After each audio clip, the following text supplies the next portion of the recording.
Beleza, então a escala Kardashev é essa aqui, em que uma civilização pode ser classificada como tipo 1, tipo 2 ou tipo 3, em que a energia consumida pela civilização é equivalente à energia disponível no seu planeta, na sua estrela ou na sua galáxia inteira, incluindo todas as estrelas que existem aqui. E bom, nessa história a humanidade tá lá atrás. A humanidade nem sequer chegou aqui no nível 1, ela tá mais para trás. Mas agora nós vamos pensar num caminho em que pode nos fazer passar do nível 1, nos levar até o nível 2 e talvez até atingir o nível 3. Certo, então vamos começar com a ideia mais óbvia de todas. Vamos dizer que se a gente quiser consumir toda a energia do nosso Sol, nós poderíamos criar uma mega estrutura para encapsular nossa estrela completamente. E o interior disso aqui seria revestido completamente de painéis solares para captar todo e qualquer fóton que sai do Sol. E esfera de Dyson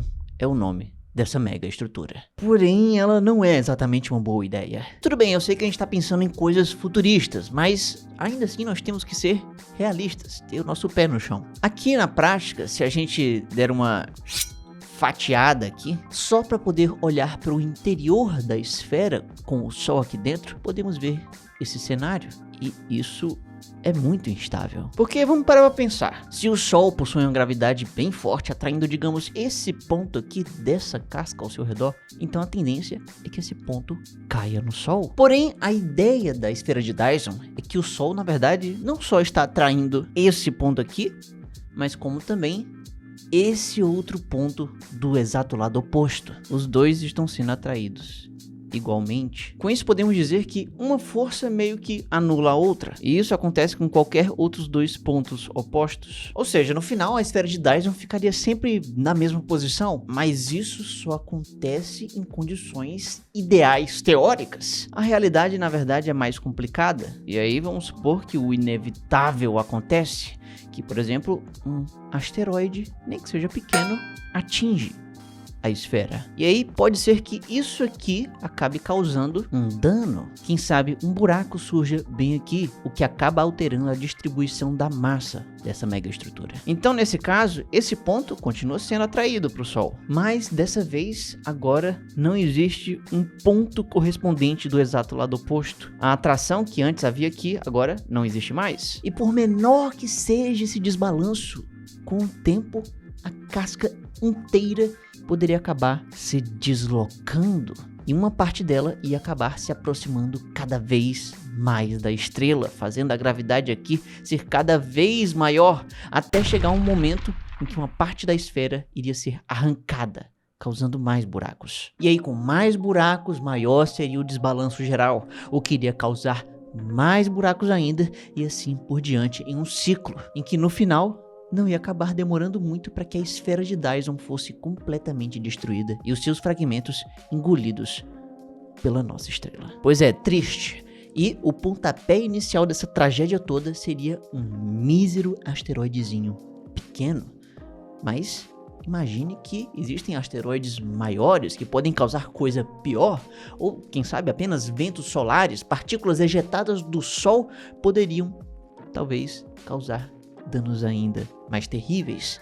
Muita coisa poderia causar isso. Até uma leve e natural deriva espontânea da megaestrutura poderia acabar fazendo com que ela flutuasse no espaço e acabasse dando início a essa tragédia. Pois é, uma esfera de Dyson é instável.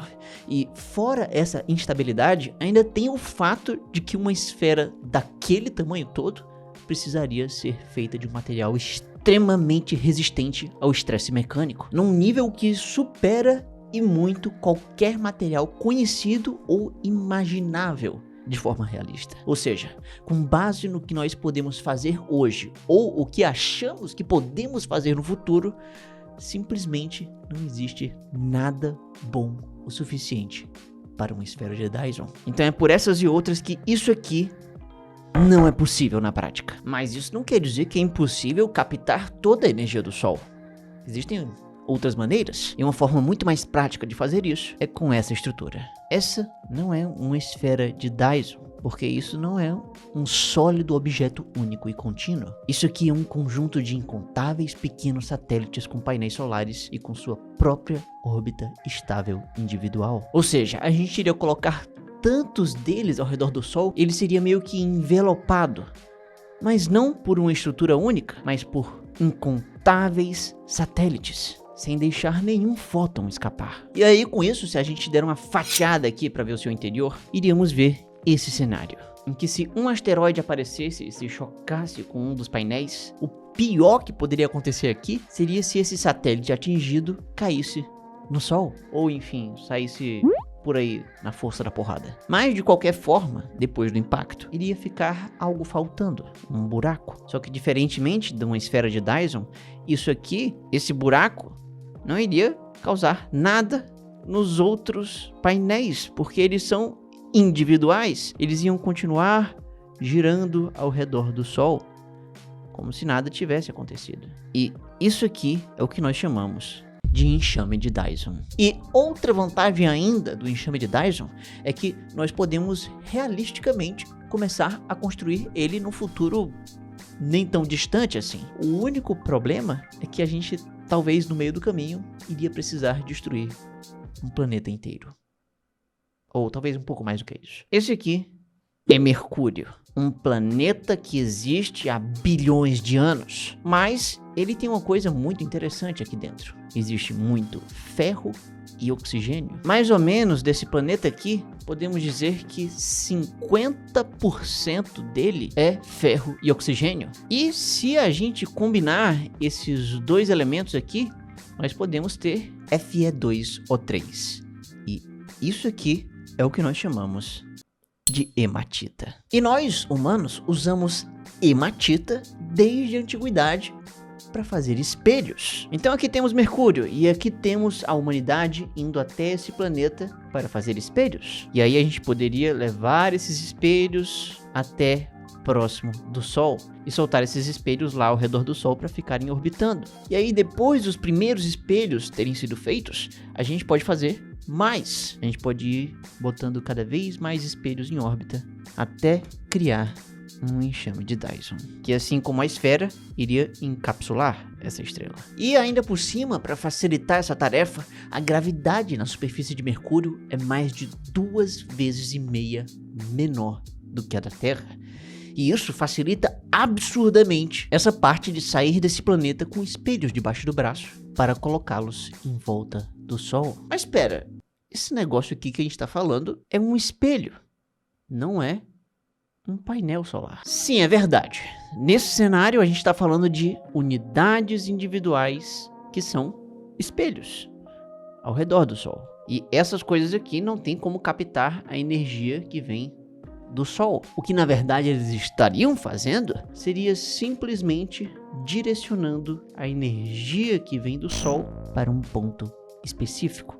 Aqui a luz seria extremamente concentrada e seria um ótimo lugar para se ter casualmente um painel solar. Ou seja, a maior parte do enxame de Dyson aqui poderia ser simples espelhos que concentrariam a energia em poucos painéis que são mais complexos e caros de se fazer. E é claro que desde o primeiro lote de espelhos que está concentrando a luz num painel solar, desde esse momento a humanidade já teria mais energia ao seu dispor. Com mais energia lá em Mercúrio a gente poderia fazer mais espelhos, botar lá debaixo do braço e ir até o Sol para conseguir mais energia para usar para fazer mais espelhos. Quem sabe aqui em Mercúrio a gente não poderia usar essa energia toda para automatizar completamente essa fabricação. É como se o primeiro lote de espelhos ajudasse a fazer o lote seguinte. E agora com 2 lotes podemos fazer 4. 4 viram 8. 8, 16, 32 e assim por diante. Com cerca de uns 60 ciclos de duplicação dessa forma, a gente teria um Sol completamente encapsulado por um enxame de espelhos. E é claro, aqui e acolá com um painel solar para captar essa luz. Com isso, enfim, a humanidade se tornaria uma civilização do tipo 2 da escala Kardashev. Mas será que esse é o melhor caminho? Bom, com tantos satélites ao redor do Sol não deixando escapar nenhum fóton, significa que não ia sobrar nenhum raio de luz para a Terra. E assim, toda a vida que conhecemos iria morrer. E além disso, a gente vai precisar de tanta matéria para fazer esses espelhos que a gente vai ter destruído não só Mercúrio, mas Vênus também seria minerado até sumir, assim como Marte, além, é claro, de uma boa quantidade de asteroides e luas. Tudo isso poderia ser devorado no processo. Essencialmente a gente iria destruir o nosso sistema solar. E isso certamente seria um preço muito alto para se pagar. E o pior é que nós estamos assumindo até aqui que a produção e a distribuição de energia tem 100% de eficiência, com absolutamente zero perdas. Se a gente incluir esses fatores, vamos ver que nem um completo encapsulamento do Sol por espelhos vai ser o suficiente para a gente ter ao nosso dispor uma energia equivalente à produzida pelo Sol. Agora, quanto que é exatamente essa energia equivalente da nossa estrela? Bom, voltando aqui para a escala Kardashev, podemos ver que ela nos mostra que para atingir, por exemplo, aqui o tipo 1, nós precisamos usar toda a energia disponível no planeta, ou algo equivalente a 10 elevado a 16 joules por segundo. E o tipo 2 é toda a energia do Sol, ou 10 elevado a 26. E já o tipo 3 é toda a energia da galáxia, ou 10 elevado a 36. Ok, então para a humanidade avançar, passar pelo tipo 1 e chegar até o tipo 2, precisamos disso aqui, 10 a 26 joules por segundo. E como conseguir isso sem destruir o nosso sistema solar? Bom, podemos usar isso aqui. Esse é um buraco negro. E eles irradiam energia. E essa energia é chamada de radiação Hawking. Isso é um pouco complexo, não cabe explicar nesse vídeo como que a radiação Hawking funciona exatamente, mas o que é importante saber aqui é que quando um buraco negro irradia energia, ele perde massa, ele fica menor, e aí ele pode continuar emitindo radiação e ficar cada vez menor, até chegar a um ponto de desaparecer completamente. Sendo que ainda tem um detalhe aqui, quando ele irradia energia, ele vai ficar menor. E buracos negros menores irradiam mais energia. E ao irradiar mais energia, eles ficam menores ainda mais rápido. E irradiam ainda mais energia. E irradiando cada vez mais energia e diminuindo cada vez mais rapidamente. Até liberar tanta energia e puf, sumiu. Cadê o buraco negro? Pois é, então isso quer dizer que buracos negros muito pequenos, ao emitirem tanta energia, acabem se tornando muito instáveis e eles tendem a desaparecer. Por outro lado, um buraco negro grande demais é estável, mas produz pouquinha energia. E aí, se a gente quer ter um buraco negro que produz energia o suficiente para a gente usar para alguma coisa, mas que seja estável o suficiente para que a gente consiga continuar usando a energia, então um buraco negro grande demais e pequeno demais não servem. A gente precisa de um intermediário. O ideal seria ter isso aqui, um buraco negro com a massa de 600 mil toneladas, o que seria mais ou menos uma massa equivalente a um Burj Khalifa e meio. A gente está falando do prédio mais alto do mundo. E tudo isso estaria comprimido em um volume próximo do tamanho de um único próton. Assim, ele viraria um buraco negro. E eu sei que o tamanho de um próton parece algo pequeno, mas ainda assim não é tão pequeno. Ele ainda assim teria um tamanho intermediário, na verdade. Ele ainda iria durar cerca de 3 anos e meio para evaporar. Mas é claro que para evitar uma evaporação completa por perda de massa, a gente pode ir simplesmente adicionando mais massa. A gente joga qualquer coisa lá dentro e a perda de massa é compensada. E aí assim a gente vai jogando coisa para ir sempre mantendo sua massa. E aí, assumindo que a gente consiga fazer isso, a gente pode ter, enfim, um buraco negro de tamanho ideal e sem um prazo de validade. Só é impressionante. Um buraco negro desse tamanho iria irradiar uma grande quantidade de energia, numa ordem de grandeza de cerca de 10 mil vezes maior do que a produção energética de toda a civilização humana atualmente. Isso é bastante coisa. E se a gente incluísse ainda umas perdas de eficiência aqui e acolá no meio desse processo todo, a gente, para atingir o tipo 2 da escala Kardashev, a gente precisaria de cerca de 1 bilhão desses buracos negros como esse aqui, se a gente conseguisse encontrar 1 bilhão desses buracos negros, nós poderíamos ter acesso à energia equivalente à do Sol. Porém, o problema é que encontrar um buraco negro como esse aqui já é difícil. Agora, 1 bilhão parece impossível. Pois é, uma opção muito melhor de repente seria se a gente fizesse os nossos próprios buracos negros. O que certamente é uma tarefa que exige muita energia, mas por incrível que pareça, não é tanta energia. E nós já sabemos de onde tirá-la. Lembra que em Mercúrio a gente pode fazer vários espelhos lá e levá-los até o nosso Sol, liberar eles em órbita e fazer eles concentrarem a luz toda em um único ponto? Bom, então, a gente não precisa nem sequer fazer um enxame de Dyson completo com espelhos. A gente pode colocar só alguns espelhos e assim conseguir uma fração da energia da nossa estrela. E aí podemos usar essa energia para criar o nosso primeiro buraco negro. E eu sei que esse passo é estranho e, infelizmente, de novo, o grau de complexidade está além desse vídeo.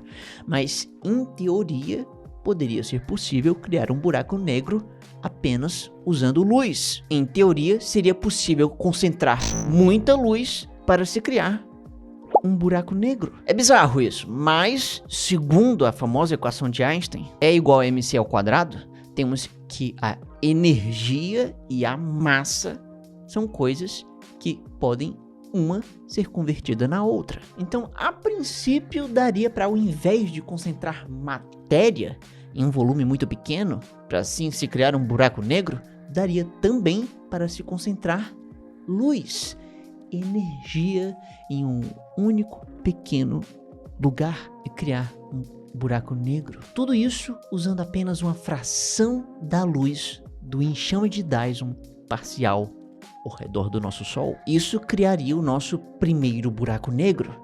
E depois, com a energia dele, a gente poderia mais facilmente criar outro. Então, com um buraco negro, a gente faria 2. E com 2, viraria 4, 8, 16, 32 e assim por diante. Eu sei que esse processo pode parecer com a duplicação do enxame de Dyson, mas no caso da duplicação dos buracos negros, existe algo fundamentalmente diferente. As duplicações do enxame de Dyson têm um limite, porque o máximo que isso tudo vai conseguir é captar toda a energia da estrela. Agora, por outro lado, os buracos negros são altamente escaláveis. Eles praticamente não têm um limite. Ou seja, a gente poderia fazer vários deles e continuar fazendo vários até atingir o equivalente energético ao tipo 2 da escala Kardashev. E tudo isso de uma forma mais sustentável, sem destruir tanto o nosso sistema solar. Mas por que sequer parar no tipo 2? Daria pra gente continuar criando cada vez mais buracos negros até a gente chegar a um nível de energia equivalente ao de toda a galáxia, ao tipo 3. Seria como se a gente tivesse ao nosso dispor toda a energia de todas as estrelas da galáxia. E aí, quando a humanidade um dia chegar a esse ponto, nós seríamos uma civilização totalmente diferente, talvez até irreconhecível para nós do presente. Aos nossos olhos de hoje, esses seres do futuro teriam uma tecnologia capaz de fazer tanto que, quem sabe, eles poderiam se parecer como deuses. Eles seriam capazes de fazer coisas inimagináveis para nós. Teriam motivações que nós não compreendemos. Eles estariam além de mim, de você e o próprio Kardashev. E propriamente falando, quem será que criou a vida na Terra? Bom, para saber disto, basta clicar bem aqui no maior canal de ciência do Nordeste. E não esquece de me seguir nas minhas redes sociais para ver meus vídeos curtos e tchau!